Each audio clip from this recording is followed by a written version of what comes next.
माघ महीनाका अत्यन्त अशुभ यी 4 राशिको बारेमा चर्चा गर्छौं। ग्रहको गोचर र ग्रहका प्रभावले गर्दा यस महिनामा यी 4 राशिहरू अशुभ राशिको क्याटेगोरीमा पर्दैछन्। मिथुन राशि सही समयमा निर्णय र डिसिजन लिन नसक्नाले दुःख पाउनु पर्ने राशिको पहिलो राशि अन्तर्गत पर्छ मिथुन राशि। दोस्रो राशि सिंह राशि आफ्नो पार्टनर वा आफ्नो साथीभाइको सद्भावलाई बुझ्न नसक्दा दुःख पाउने राशिको दोस्रो राशिमा पर्छ सिंह राशि। तेस्रो राशि कुम्भ राशि।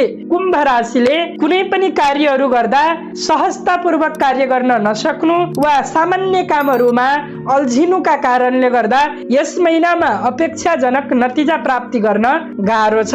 चौथो राशि हो मीन राशि। मीन राशिका जातकमा अलि ढिलेपना, सहजतापूर्वक कार्यहरू नहुने, योजना र भिजनहरू सोचे जस्तो तवरले नभइदिनका कारणले गर्दा मीन राशिले यस महिनामा अपेक्षाजनक नतिजा वा परिणाम प्राप्ति गर्न गाह्रो छ। यी माघ महिनाका अत्यन्त अशुभ यी 4 राशिहरू।